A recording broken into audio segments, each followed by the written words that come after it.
Good morning.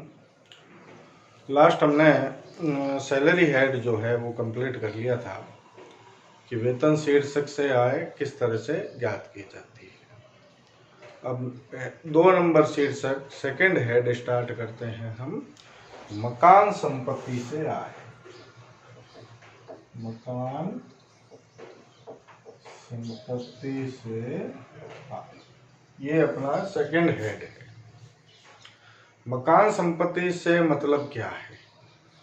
सबसे पहले तो ये बातें ध्यान रखनी है कि मकान संपत्ति से क्या मतलब है और कौन से मकान की आय पर कर लगाया जाता है मकान संपत्ति में। तो ये बहुत सारी बातें जो है वो ध्यान रखनी पड़ेगी अपने को। तो मकान संपत्ति से मतलब है मकान या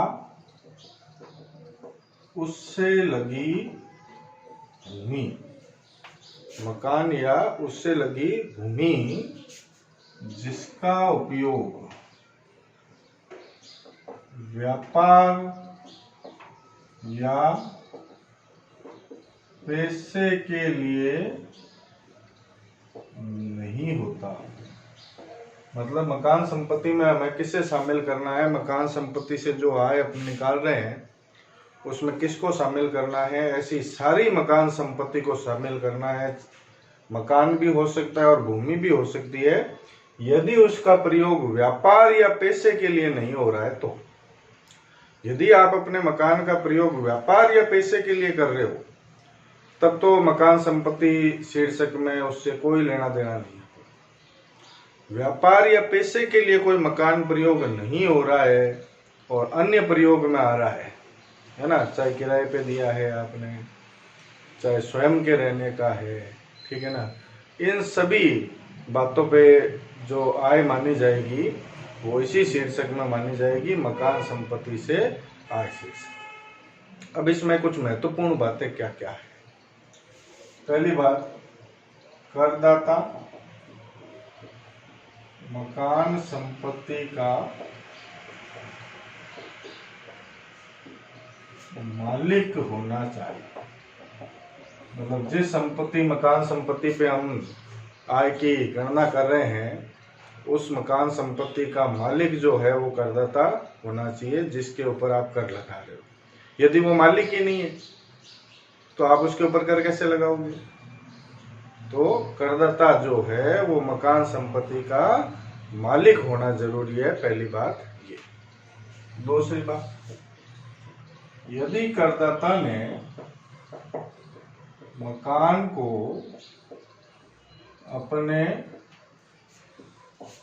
जीवन साथी को बिना पर्याप्त प्रतिफल के हस्तांतरित किया है तो वह मकान करदाता का माना जाएगा। मान लो जो एक मकान है, मेरे पास है कोई मकान, ठीक है ना। अब मैं तो गवर्नमेंट कर्मचारी हूँ, मेरे ऊपर टैक्स वैसे ही बहुत लगता है, तो मैंने सोचा टैक्स बचा लूँ मैं। मेरे पास एक मकान है, उसको मान लो किराए पे दे रखा है, किराया आता है तो किराए पे भी टैक्स लगेगा मेरे ऊपर। तो मैंने क्या किया, अपनी मकान संपत्ति को अपनी पत्नी के नाम पे हस्तांतरित कर दिया। अब रूलिंग क्या है कि यदि आप अपने मकान संपत्ति को अपने जीवन साथी को हस्तांतरित करते हो तो उसके बदले में प्रतिफल लेना पड़ेगा आपको उससे। प्रतिफल मतलब पैसे। बिना प्रतिफल के आप यदि मकान संपत्ति को हस्तांतरित करते हो अपने जीवन साथी को तो ये माना जाएगा कि आप ये हस्तांतरण केवल कर चोरी के उद्देश्य से कर रहे हो, केवल टैक्स की चोरी करने के लिए कर रहे हो, जब आपने उससे पैसे ही नहीं लिए। पत्नी है तो क्या हुआ, पत्नी है तो उससे कोई मतलब नहीं है। आपको यदि आप अपनी मकान संपत्ति अपने जीवन साथी को हस्तांतरित कर रहे हो तो आपसे उससे पैसे लेने पड़ेंगे, प्रतिफल लेने पड़ेंगे। अब प्रतिफल में भी क्या समस्या है कि पर्याप्त प्रतिफल होना चाहिए। अब मान लो मैं अपनी मकान संपत्ति को, अपनी वाइफ को 100 रुपये में हस्तांतरित कर दूं और मैंने कह दूं कि साहब मैंने प्रतिफल ले लिया, इससे पैसे ले लिए, तो क्या 100 रुपये उस मकान संपत्ति का पर्याप्त प्रतिफल है क्या? यदि वो पर्याप्त प्रतिफल नहीं है तो वो हस्तांतरण माना ही नहीं जाएगा और वो मकान मेरा ही माना जाएगा। भले मैंने हस्तांतरित कर दिया, रजिस्ट्री उसके नाम पे करा दी, लेकिन मैंने पैसे नहीं लिए, पर्याप्त प्रतिफल नहीं लिया है, तो मकान संपत्ति मेरी ही मानी जाएगी और उस मकान संपत्ति पर कोई आय हो रही है तो वो आय भी मेरी ही मानी जाएगी, मेरी पत्नी की आय नहीं मानी जाएगी। तो ये बात भी बहुत ही ध्यान रखनी है, ठीक है।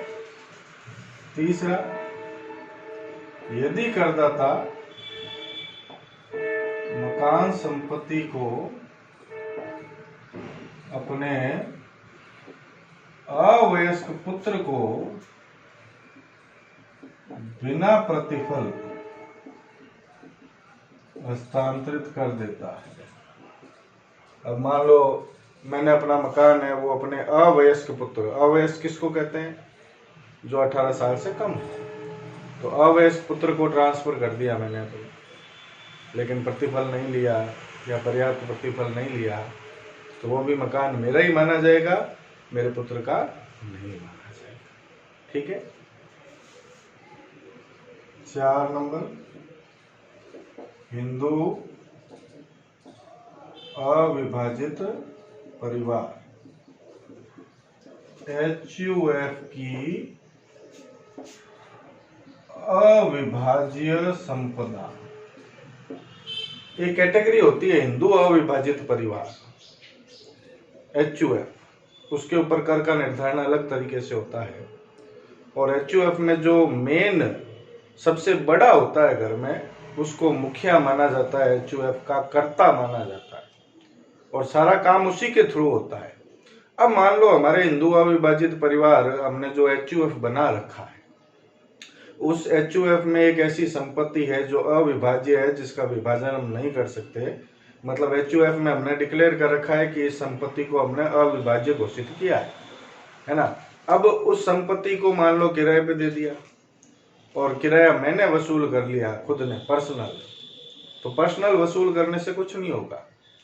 अविभाज्य संपत्ति कर्ता से रिलेशन रखती है ना, परिवार से रिलेशन रखती है, तो उस संपत्ति की जो आय है वो परिवार की आय मानी जाएगी। भले वसूल मैंने कर ली, उससे कोई मतलब नहीं है, आय परिवार की मानी जाएगी और परिवार पर ही कर लगेगा पूरा, मेरे ऊपर पर्सनल कर नहीं लगेगा, ठीक है।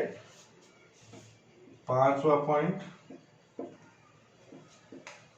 क्रय किया गया मकान जिसका पंजीकरण नहीं हुआ। अब मान लो ऐसा कोई मकान है जो मैंने किसी से खरीद लिया, पूरे पैसे भी दे दिए उसको, कब्जा भी ले लिया, ठीक है ना, लेकिन अभी तक उसका रजिस्ट्री नहीं कराई है, पंजीकरण नहीं कराया है, तो भी वो मकान मेरा ही माना जाएगा। यदि उस मकान संपत्ति को मैं किराए पर दे देता हूं तो उस मकान संपत्ति से जो किराए की आय होगी, वो किराए की आय मेरी ही आय मानी जाएगी। उस मकान संपत्ति से जो किराए की आय होगी वो मेरी आय ही मानी जाएगी। ये नहीं कि भाई अभी तो मकान संपत्ति का रजिस्ट्रेशन हुआ ही नहीं है तो मेरी आय कैसे मान सकता हूं। भले ना हुआ रजिस्ट्रेशन, आपने अगले को पैसे दे दिए, उसने आपको कब्जा दे दिया, ठीक है ना, उसके बाद में आप उस मकान संपत्ति से यदि कोई आय अर्न कर रहे हो, कोई पैसा कमा रहे हो, तो आपकी आय ही मानी जाएगी हर हालत, ठीक है। 6 नंबर, विवादास्पद मकान। अब कोई ऐसा मकान है जो विवादास्पद है। विवादास्पद का मतलब, आज मान लो कोई मकान है, 2 भाइयों का झगड़ा चल रहा है, उन्होंने आपस में कोर्ट में केस कर रखे हैं और उस मकान संपत्ति विवाद में है, वो अभी तक कोर्ट का फैसला आया नहीं है, तो विवाद में मकान संपत्ति है। और मान लो एक भाई उस मकान संपत्ति को किराए पे लगा देता है और उससे किराया वसूल कर रहा है, तो आय किसकी मानी जाएगी? तो विवादास्पद संपत्ति की दशा में आय उसी व्यक्ति की मानी जाएगी जो किराया वसूल कर रहा है। अब जिस भाई ने किराया वसूल किया ही नहीं है उसकी आय कैसे मान सकते हैं, उसके ऊपर कर कैसे लगा सकते हैं? आय उसी की मानी जाएगी जिसने किराया वसूल किया है, और कर भी उसी व्यक्ति पर लगाया जाएगा क्योंकि पैसा लेने वाला वही व्यक्ति। ठीक है, नेक्स्ट।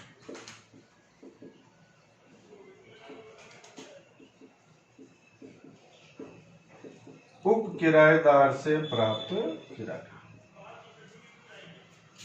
मतलब आज मान लो मैंने कोई मकान किराए पे लिया, मैं अपना किराया चुका रहा हूं, ठीक है ना। अब उस मकान में एक कमरा है वो मेरे यूज ही नहीं आता, तो मैंने सोचा ये कमरा मैं किसी और को किराए पे दे दूं, तो मैंने वो कमरा किसी और को किराए पर दे दिया और उससे किराया लेने लग गया, तो वो इनकम किसकी मानी जाएगी? जो उप किराएदार जो रखा है मैंने, उससे जो मैं किराया ले रहा हूँ वो इनकम मेरी मानी जाएगी या मकान वाले की मानी जाएगी?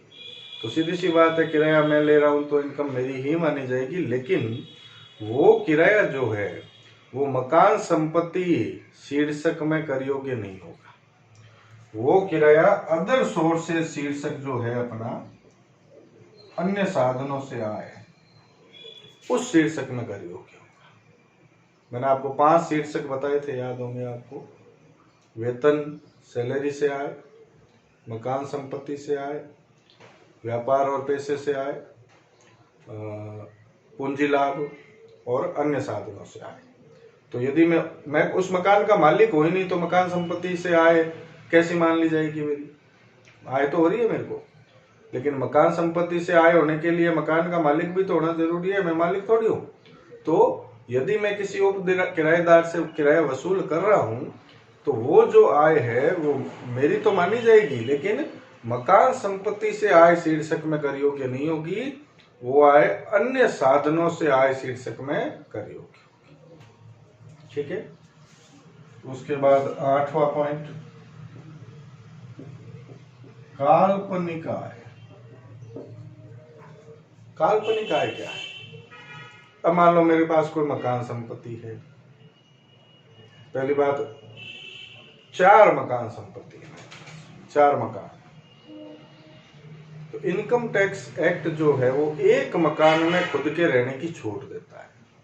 जो खुद का एक मकान हो तब तो वो आपके लिए कर मुक्त होता है, उसमें आप खुद रहते हो ये मान लेता है इनकम टैक्स। अब मेरे पास 4 मकान है, ठीक है ना, तो और मान लो मैंने उनको किराए पे भी नहीं दिया है, ऐसे खाली पड़ा है, तो भी इनकम टैक्स एक्ट क्या कहता है कि भाई आप एक मकान में स्वयं रहते हो, बाकी 3 मकान यदि आपने खाली छोड़े हुए हैं तो ये मान लिया जाएगा कि आपने उनको किराए पे दे रखा है। खैर उसका कर निर्धारण का प्रोसेस अलग है, वो एक अलग बात है, लेकिन माना तो ये जाएगा। दूसरा, काल्पनिक आय में क्या हो सकता है, जैसे मान लो एक मकान मेरे पास पड़ा है, खाली पड़ा है, मैंने अपने दोस्त को रहने के लिए दे दिया, किराया नहीं ले रहा उससे, दोस्त है, मैंने सोचा चलो ऐसे दे देते। लेकिन इनकम टैक्स एक्ट तो उसको मानेगा कि आपने किराए पे दिया है, तो आपको किराया भले आप नहीं ले रहे हो तो भी जितना किराया बनता है उतनी आपकी आय मानकर आपके ऊपर टैक्स लगा दिया जाएगा। तो ये काल्पनिक आय है, ठीक है ना। उसके बाद किराए पर मकान उठाने का व्यापार। अब मान लो मैंने कोई बिजनेस खोल रखा है और खूब सारे मकान बनवा रखे हैं, उनको किराए पे उठाने का बिजनेस खोल रखा है, किराए पे देता हूँ, पैसे कमाता हूँ, तो ये व्यापार की आय नहीं मानी जाएगी, क्योंकि जब मकान संपत्ति का अलग से शीर्षक बना हुआ है, अलग से हेड बना हुआ है, तो आप व्यापार की आय क्यों मानोगे? हो भले आपने व्यापार खोल रखा है, व्यापार में दिखा रहे हो उस आय को, वो आपकी व्यापारिक आय है, लेकिन जब मकान संपत्ति का अलग से शीर्षक बना हुआ है तो यदि आपने किराए पर मकान उठाने का बिजनेस भी किया हुआ है तो उस बिजनेस से जो आय होगी वो आपकी मकान संपत्ति की आय ही मानी जाएगी, व्यापार की आय नहीं मानी जाएगी। तो ये कुछ एक पॉइंट जो बहुत ही ध्यान रखने योग्य है, जो इंट्रोडक्शन है अभी इसका, है ना, रूल्स वगैरह तो अभी आएंगे, तो इंट्रोडक्शन जो है ये आपको अच्छी तरीके से ध्यान रखना। ठीक है, थैंक यू।